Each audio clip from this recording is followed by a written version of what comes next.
Welcome back to Woodward Tigers, episode 4 already. Talking the best team in baseball. I'm your host, Nicholas Kohloff, beat reporter for the network with the one and only Matthew Broder. Matt Broder, how are we doing? I'm doing fantastic. Watching this team this year, this last week has been incredible. I love what they're doing. I can't wait to talk about it, Nick. I love going up against the Pittsburgh Pirates. Great way to rebound after losing a series to the Cincinnati Reds, where you got to see one of the best players in baseball, Elly De La Cruz. He's something special over there. There's something about, maybe it's baseball more than other sports to me, like watching a superstar on another team. Yeah. You know, you don't want to face them, but you still love watching them, especially Elly De La Cruz. He makes baseball look so fun. So, yeah, it looks fun, and baseball's hard, and we're seeing that currently right now as Paul Skeens goes up against the Tigers. But the Detroit Tigers did win Game 1, and before we get into some of the biggest highlights and storylines from that one, later in the show, we have to break down if the Tigers missed out on Rafael Devers getting traded from the Boston Red Sox to the San Francisco Giants. What does this mean for the Alex Bregman saga? Wow. Are the Boston Red Sox more or less likely to move him now? We're going to talk about some over or under reactions on some bold Tiger statements. Bro, 4th episode, that foreplay you're just giving me, you're teasing me, Nick. You're teasing the audience. You're teasing them. You guys are going to be excited for this one. We have some hot takes. Get ready for it. And we got to talk about the future comeback player of the year, Javier Baez. Javier Baez is back at it with another multi-home run game, second of the season. We're going to break it all down here on Woodward Tigers. But before we do, the Detroit Tigers played a game today, and the best pitcher in baseball pitched for the Detroit Tigers, and he got into some trouble early. Bases loaded, first inning. We haven't seen much of this out of Tarik Skubal. 2 walks. That was weird. Is that even allowed? Yeah, not in Tarik Skubal's repertoire. Yeah, exactly.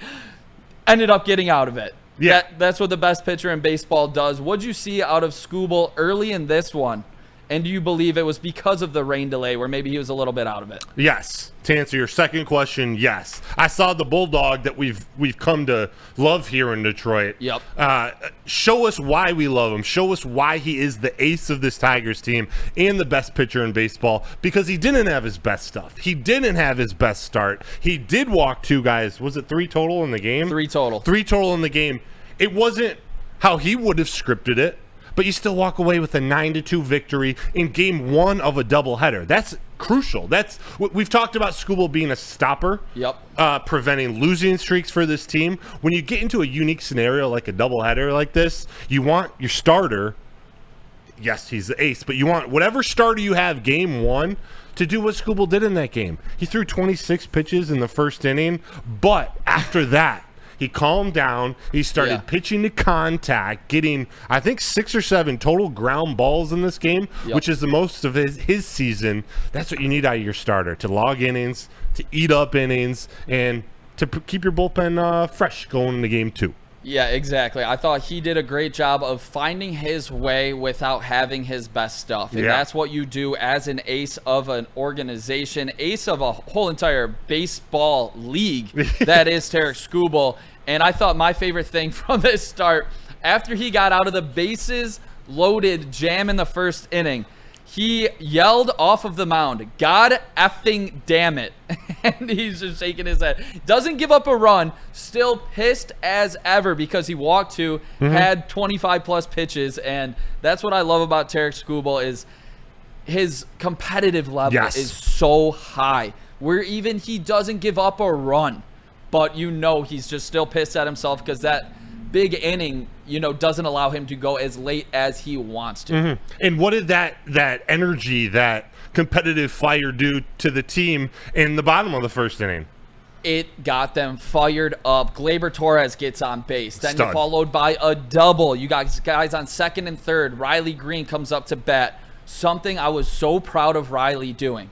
He cut down on the swing, choked up on the bat, and he drove in a run. After missing on a slider outside early, he hit the same exact pitch deep to left field, scoring the run where your team gets the lead after Tarik Skubal came away with the 0. I thought it was really big to see Riley do that in this game to get the lead with your horse on the mound. Yeah, that's what we talked about, the difference in Javier Baez this year. Some of the difference in him this year, it's his ability to get 2-strike hits.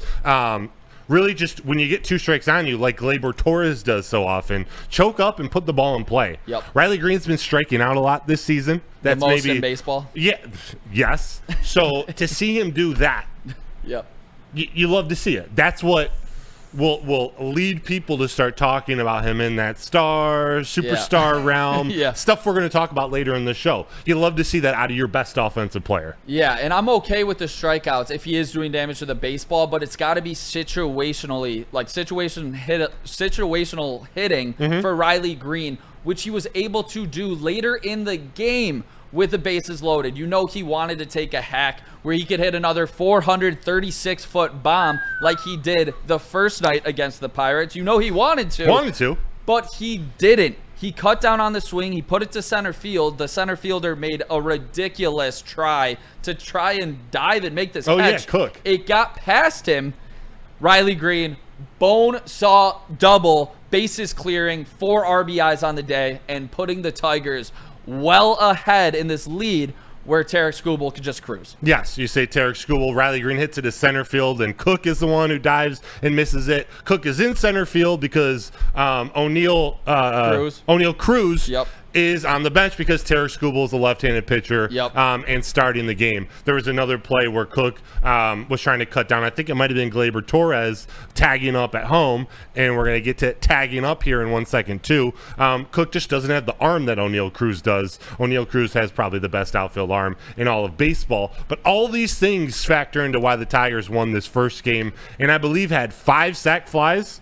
Game 1? I believe it was 4 sack flies. It was 4. For the second. You got the stat there? No, I just have. You're about to say the better half of the stat, but I have 4 sack flies in the first 5 innings of this game. Yep. But what was 4 sack flies? It was the second time the Tigers have hit 4 sack flies in the last 70 years. Baseball is a crazy sport. You would just think that would happen once every couple of years. Situational hitting. Yeah, second in 70 years. Yeah. Like first since like 85 or something. Yep. That's what makes this team special. Exactly. Like it's that baseball character that I want to touch on again as we sort of get into game 2, but they find different ways to do it. Yep. And all of this factors into the type of player they may look in at the trade deadline. They got to find people, or if they bring in people, other players, yep, it's got to fit how they play baseball, how they've been successful, how they've gotten to this point as the best team in baseball, and by far the best team in the AL Central. Yeah, 10 games currently as of today, and Gleyber Torres in this one, before we get away from game 1, 3 hits. It was his 6th time having 3 hits in a game this season. Once again, the most underrated signing of the MLB offseason.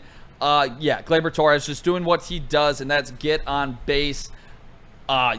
Beautiful to see out of Gleyber. What a huge addition this offseason. I feel like we've talked about it maybe every show, but we will talk about it every show if he keeps doing this. Exactly. He's going to start in the All-Star game at second base.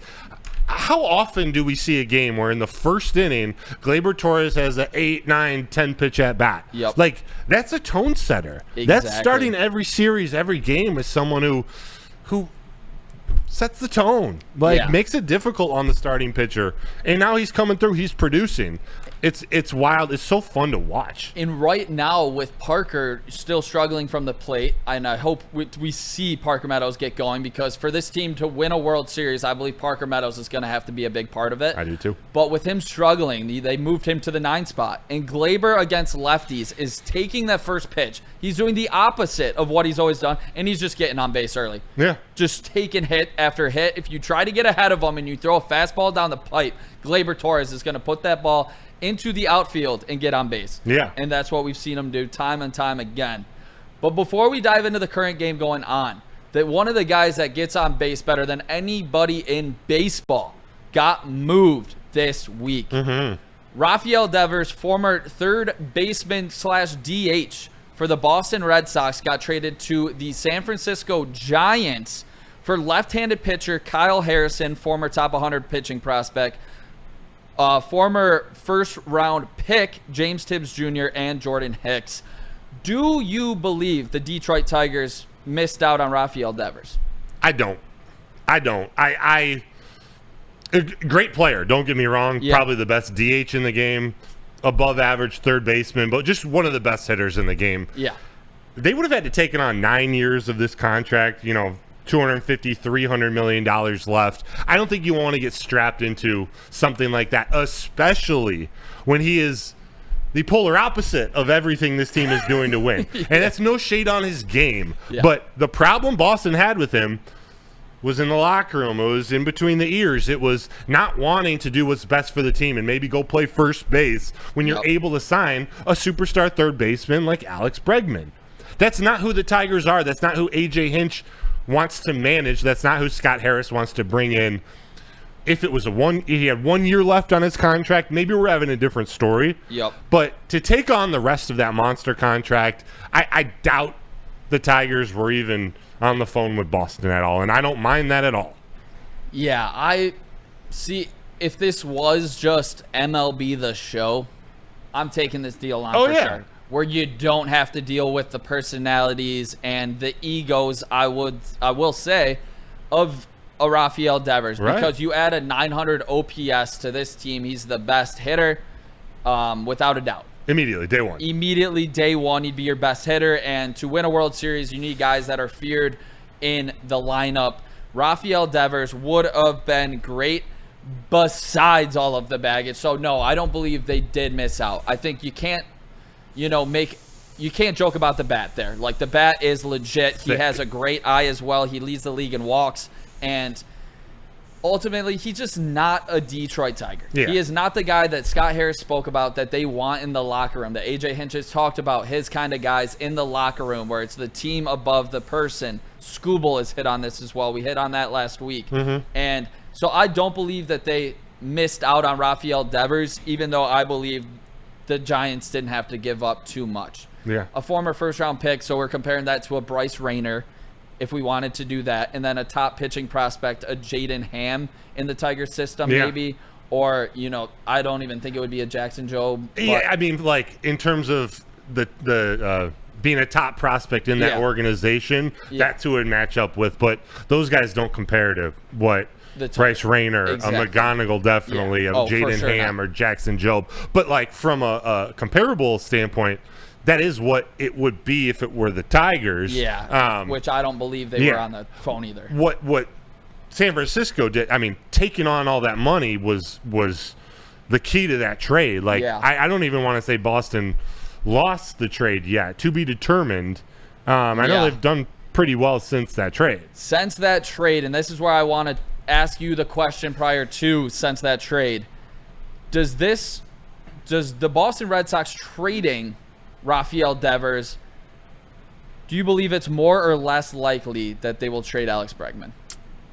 I think it's less likely. Yeah. Yeah, I sort of had a hard time believing they were going to trade him anyway, unless the bottom completely fell out from their season. But they're still in the mix. They spend money like it's their job, so it's not like they're worried about, this money. He's got the player opt-out for the next few years, but as long as they're still in it and he comes back healthy, he's going to be a Red Sox for the rest of the year. Yeah, at the time of the trade, I was thinking this is perfect. Like we talked about last episode, the Red Sox are going to sell. This is great news because Alex Bregman will find his way to Detroit. Mm-hmm. But now I'm on the less likely train because the Boston Red Sox are 8-2 in their last 10 games, and they're 2 games over 500. This team isn't going anywhere. The young guys are hitting. The pitching is stepped up for the Red Sox. I don't believe they're going to sell, which is bad news bears when it comes to relievers and Alex Bregman for the Detroit Tigers. Yeah. So it looks like the Red Sox are really going to be in it, and they're going to go with the youth movement to go along with Alex Bregman, Gold Glove third baseman, which I would do the same if I were them. I would too. Yeah. I would too. If you're in the race, you keep a bat like that in the middle of a lineup with your Marcelo Mayers, your Roman Anthonys, that young. They got a fun lineup. The Red Sox, they might not do it this year, but they're going to be something the Yankees don't want to mess with in years to come. Yeah, and we might have to deal with them in the playoffs. Yeah. When it comes down to it. Yeah. And if we do, your starters are only going to take you so far. Right. And this is where we will be hopping into the over or under reaction portion of the show. And my first question to you is this, or my first statement is this bullpen is not World Series caliber as of today. I agree with that statement, so I'll go with an underreaction. I don't think they're there yet. They have a good bullpen, even a very good bullpen. But when you get into the playoffs, I want the game to be as short as possible, and I just don't know yet. You pull your starter in the 6th, even if you only got 3 innings to go to that bullpen, I don't know if they have the juice. I love Tommy Kahnle. Love him. He doesn't strike fear into me if I'm a hitter. Yep. You know, his go-to pitch is a changeup, and it's lethal. It makes you uncomfortable in the batter's box, and he's able to have an all-star caliber start to this season, and hopefully that continues, and it will continue. But I want fear in the playoffs. I want Cade Smith-type fear in the playoffs. Oh, God, you keep saying it. I'm down. I'm so happy that Will Vest, his injury is not serious. Yep. I love what we saw today from Hernandez in his first stint with the Tigers. Like, an effortless 100 and a disgusting splitter. Yep. Like, if he can be what I envision of a pitcher like that at the back end of the bullpen, you got him, Vest, and a player to be determined. I want one more. Yeah. One more back end of the bullpen guy. I want fear. I think what about you? I think I want 1 or 2 more. Okay. Because I believe this is also an true statement that this bullpen, as it is today, is not World Series caliber. Agreed. I trust 3 players currently. I trust Will Vest in his 2.57 ERA. Mm-hmm. I trust Tommy Kahnle in his 1.45 ERA. Yep. And I trust the big lefty Brant Herter in his 1.67 ERA. Mm-hmm. Those are the 3 guys that I trust. But 4 guys that I can't trust is Jason Foley, who is out for the season, who was a big part of last year. Bo Brisky, another big arm from last year. He's currently in AAA after having a horrible start to the 2025 season. I currently do not trust Tyler Holton, who is up to a 4.72 ERA after being one of the most reliable arms over the last 2 seasons to come out of the pen. Cy Young votes out of the pen. Yeah, exactly. And I certainly don't trust John Brebbia, who has been DFA'd. I don't trust Hannafy either for people keeping track. Yeah, Hannafy can't have he hasn't had like a clean inning in 2 months. He can't get lefties out to save his life. Yeah.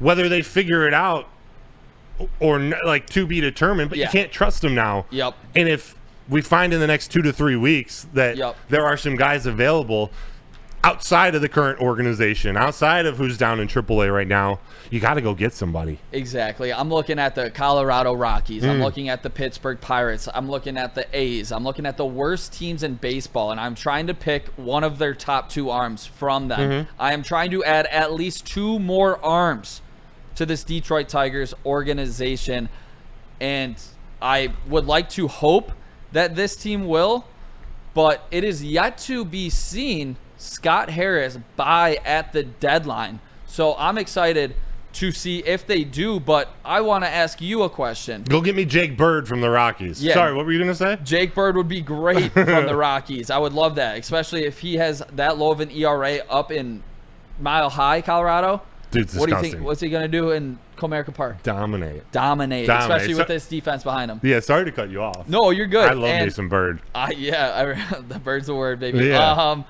Yeah, that'd be so funny to see again. I think that we do need to make upgrades to this bullpen. Yeah. I think we will, but it is yet to be seen how Scott Harris operates a trade when buying.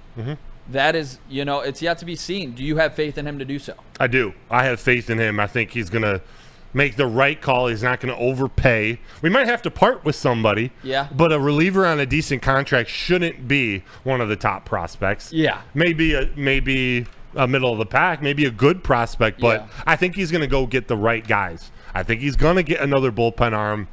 I don't know if he's going to go get a middle of the order right-handed bat. I don't know if he's going to go get a Suarez or Bregman type. But if he goes and gets a bat, it will be right-handed, and it will be someone with position versatility. And I'm okay with that. Yeah. We all want the home run. We want Suarez. You know me. I know. I kind of do too. Yeah. But I'm trying to think like Harris. I'm trying to think like Hinch. And they already have Torkelson in the middle of that order. And he's kind of all right, we're cool with a lower average because he's hitting the ball out of the ballpark. Yep. You can't really move him around on defense. I don't know if they can do – I don't know how successful they'll be with two guys like that. And I could be way wrong. I could be way off. I'm just like, I see what they do with Zach McKinstry. I know. And with Wenceel Perez. Can it work in the playoffs? Yeah. I think it can, but – if they start having I hate to reference a game that they're losing against Paul Skeens, but this still is a young team, and they're going up with professional at-bats in Game 2 of a doubleheader after a funky last 24 hours with rain delays and whatnot. Yep. Their baseball character is so high, and I love that. So it's hard for me to believe, all right, yeah, we got respect to you. You're having a great year. Zach McKinstry going up against, a stud in the playoffs, but – man, it's worked so far. He showed up day in and day out. Like you said, Perez showed up day in and day out. You can't take anything away from these guys, and I'm trying not to. But it's just, I think back, and it's the one swing in the bat effect in the playoffs. I want a guy that is proven to be able to do it. But I saw this today, just when it comes to reliever, before we get out of it. I saw in the Athletic, it was David Bednar, the closer for the Pirates, for Chris Rodriguez, and I almost threw a goddamn punch at my screen when I read this article. I am not trading Chris Rodriguez for a reliever with a 3.38 ERA who's 30 years old and has 10 saves. I'm not doing it. I'm not trading Chris Rodriguez for that. I think Chris Rodriguez is a future superstar, and I will say that every single day into this microphone, that I am a big Chris Rodriguez guy, and I'm not trading him unless you're getting one of those top superstars in the league. So I just wanted to put that out there. But you're not trading him for a rental. Bednar could help this bullpen, but his contract is up at the end of the season. Not doing it. You don't want to give a 17-year-old with 30, 40 home run potential. Not doing it. And talking about big-time potential, he's playing in his 4 years. This was the 4 years or later, Riley Green debuted. Or 4 years prior, Riley Green debuted as of today as we are airing this. Thursday. My statement to you is Riley Green is a superstar. Wait, over or under? Overreaction. Oh! Overreaction. Don't do this to me. I think Riley Green has star potential. Okay. I don't know if star potential? Yeah, I don't think he's a star yet. Okay. He's on his way to being a star for sure. We forget how young this dude still is. He still has ways to go. He's still improving. And I still think he truly is improving and has a lot of room to grow. It's not like a young star in the making that's near his peak. It's just one more he's got a lot more room to improve, and I think he could definitely be a star in this league. Superstar, we're talking about guys that change games. You referenced Ellie De La Cruz earlier in this show. Shohei Ohtani, Juan Soto. To me, those are superstars. Okay. There's nothing wrong with being a star, by the way. I got you. Tarek Skubal is a superstar. Yep. What do you think? Yeah, I sense a little hesitation. I am a Riley Green truther here, and I will say a superstar at the age of 24 puts up 122 RBIs and 33 bombs, and that is what Riley Green is on pace for. That's what a superstar does. Makes his second All-Star game at the age of 24, puts up over 120 ribbies and over 30 home runs. That's what Riley Green is on pace to do this season after the big 4 RBI day. I believe Riley Green is entering superstardom. I believe he already is a star. Yeah, I'm not going to argue. I believe he's entering that. I believe he can be as good as Kyle Tucker. And I would say Kyle Tucker's borderline superstar. Yeah, I think Riley Green could be better than Kyle Tucker too. Yeah. I love. Yep. I never thought about that before. I like that comparison, and I'm not going to argue with how you feel about Riley Green because we're splitting hairs here. Exactly. And if he ends up with those statistics, we'll have another conversation in 4 months, and I may have to alter. When we're entering the ALDS as the 1 seed. Yeah, and he does some things in the playoffs. Exactly. Again, I still think he's getting better, so I would be more than happy to change my career trajectory for him. Yeah, I just think the world of Riley Green. I think he is an underrated athlete in Detroit because maybe he doesn't have the flashiest celebrations, even though the bone saw looks great. Maybe he doesn't have the aura of some other Detroit sports athletes, and some would say he just runs a little funny. But to me, what does he do at the plate? He drives and runs and hits nukes, and that's okay with me. And he makes diving catches in the outfield. I believe Riley Green is on his way to being a superstar. Is he there right now? No, but he's very, very close in my opinion. So, Riley Green. Yeah. I like that conversation there. I'm going to ask you. It's a failure, or I'm going to say this. It's a failure if Scott Harris doesn't make a trade at the MLB trade deadline. I'm going to go with overreaction on that statement, but I'm close there. Like to me, failure is such a strong word that I don't want to say if he doesn't make a move, it's going to be a failure, because I think if he doesn't make a move, he's savvy enough where any move that he would have made, he would have had to overpay, or he thinks there could be someone in the organization already that can fill whatever role we're thinking they need. And he may be thinking something completely different, although I do believe he feels we need bullpen help and a right-handed bat.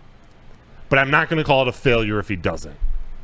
Be close. When Scott Harris talked about making upgrades, seeing where this team has its biggest weaknesses, I believe him. And I believe this team does have weaknesses, even though they're the best team in baseball. And I believe to beat the holy shit, we got breaking news. Colt Keith, bomb, your guy, tie ball game 4-4. Oh, let's go. Detroit Tigers after a Trey Sweeney double. Let's go, baby. 4-4. Let's go. So we're recording Thursday night. We didn't know. 8:15. You've talked about we're recording, during these games, but it's Thursday night. Paul Skeens, when we started recording, it was 4-2. Yep, exactly. And now Colt Keith, your guy, Broder. Mr. Future batting title in the future. I believe Colt it. Keith ties this game at 4 for the Detroit Tigers. I didn't know if we were going to react or not. This is fun. We got it. It's a previous recorded show, so we got to do what we got to do. But because we got to get Broder, the man, the myth, the legend, in the studio. Yeah. Woodward Tigers, episode 4. Smash that like, comment, subscribe. We're doing this all live. Tigers are going to win this one. We'll break that down in a sec. But I believe it's a failure if Scott Harris doesn't make it. Okay.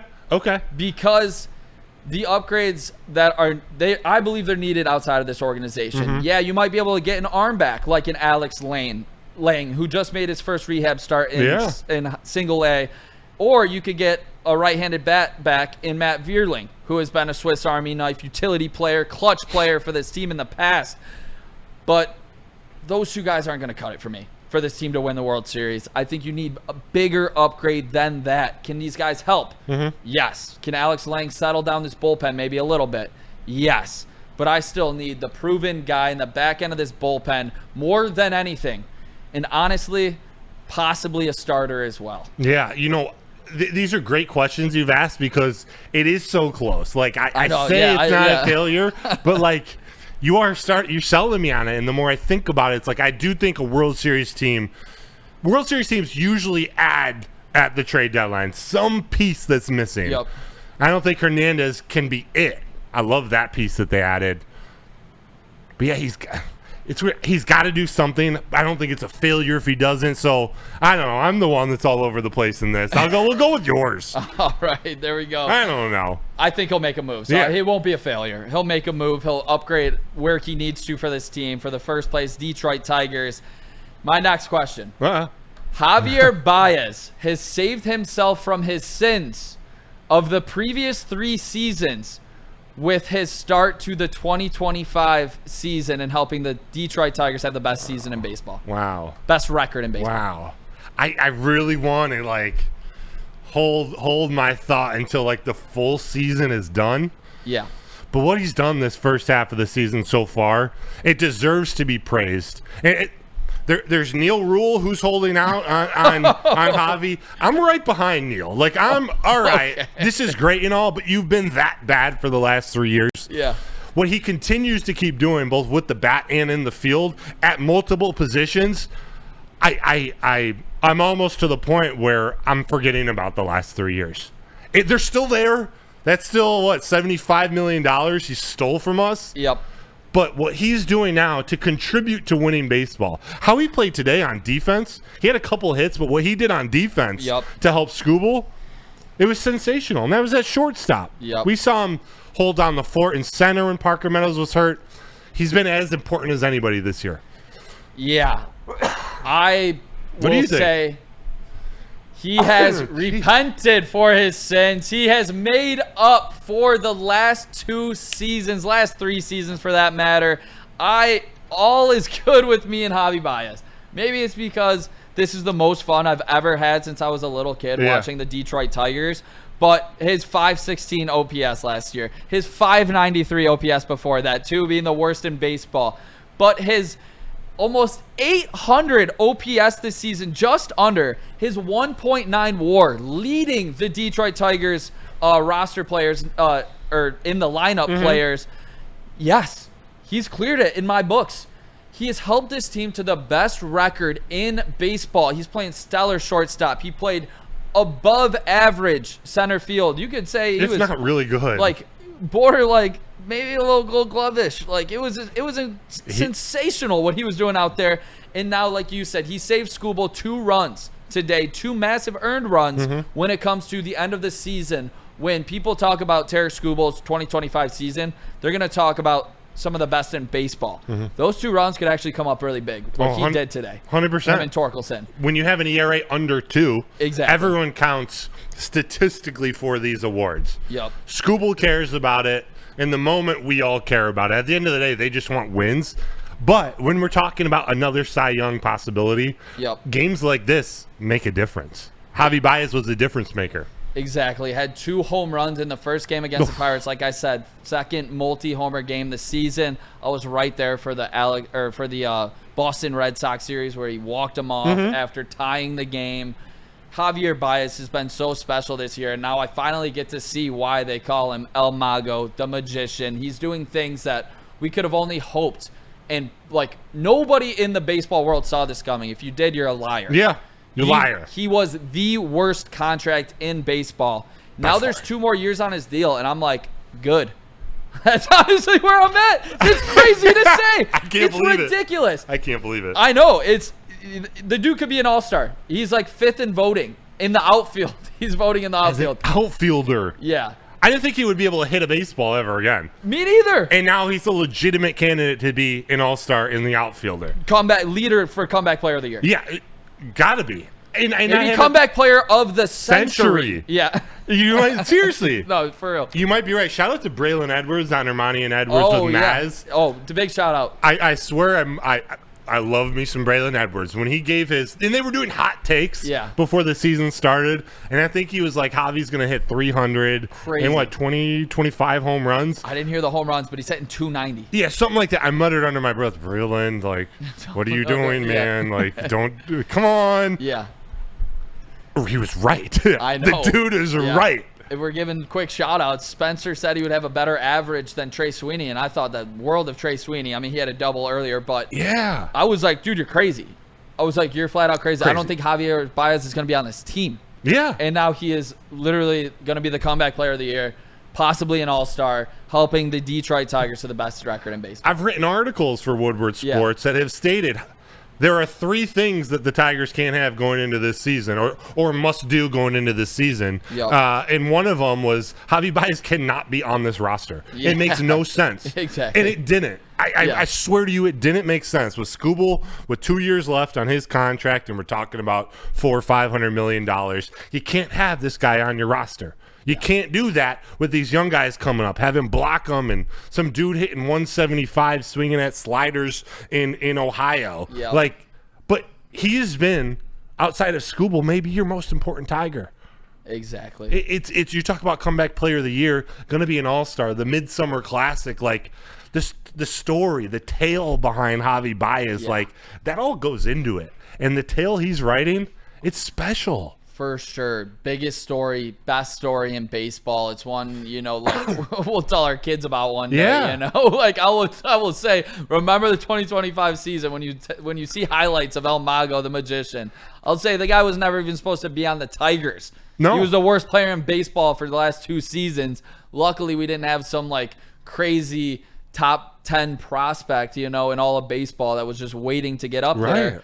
And it worked out perfectly. And that's why I will say he has repented for all of his sins this season, confirmed. Everything is behind me. Yes. Out of the Javier Baez saga. It is all behind me. Last thing, the word aura does get thrown around a lot. And aura or not, whatever. The way Javier Baez plays baseball actually does impact this team positively. His swag, his calmness, his coolness. Like, we saw that it wasn't a double play, but it was a big out. He made the sliding ground ball, flip around. Spencer Torkelson had the really nice stretch and scoop. He does that. It's so smooth. It's loose. It's light. When you're a young player coming up, like, you want some of that on your team because you're pressing. We're facing Skeens next game. You're thinking about a lot. But the way he plays the game helps this team. There's no ifs, ands, or buts about it. There's also no stat that can point to it. But it helps. Exactly. I've been so impressed with the resurgence of Javier Baez, and he is, like you said, one of the biggest reasons why this team is the best team in baseball. Before we let you go, Broder, it is 4-4 right now. Does this team win the game? I'm putting you on the spot. Yeah, they do. Hell yeah, they do. They do. No doubt in my mind they do, right? Yeah, no doubt. Is Skeens out of the game? Skeens is out. Canley's in. 2 outs in the 8th. Yeah. A W. The Pirates bullpen has been pitching well as of late. We're going to see the guy Bednar, I reckon. Said maybe. There we go. A little dress rehearsal. Blown save. Yeah. Maybe lower the trade value. Lower the trade value for the Tigers. He could come pitch for us in the 6th and 7th inning. Exactly. I'm in. Me too. Yeah, let's do it. I love being home in tight games because we get the second. If it goes to extras, we get the second attempt with a run around second. Yeah, they're winning this game. Bust out the brooms, dude. Yeah, I hope when you're watching this, I hope we're celebrating a sweep. Exactly. I don't even know who they're playing this weekend. We are in Tampa, so they will hopefully. Tampa's just crazy hot right now, so hopefully win the series in Tampa, and this will air when you guys see it. Hopefully, we got some things to figure out there, but. Obviously, big trade deadline coming up. Let us know if you guys have any names that you want to see the Tigers go get. And let us know if these are underreactions or overreactions on some of the statements made. Is Javier Baez a comeback player of the year? Has he repented for all of his sins? Yeah. Let us know down in the comments if you have forgiven Javier Baez. I am your host, Nicholas Kohloff. That is the one, the only Matt Broder, king of the breakdowns, MLB savant. We are Woodward Tigers, episode 4. That's wraps.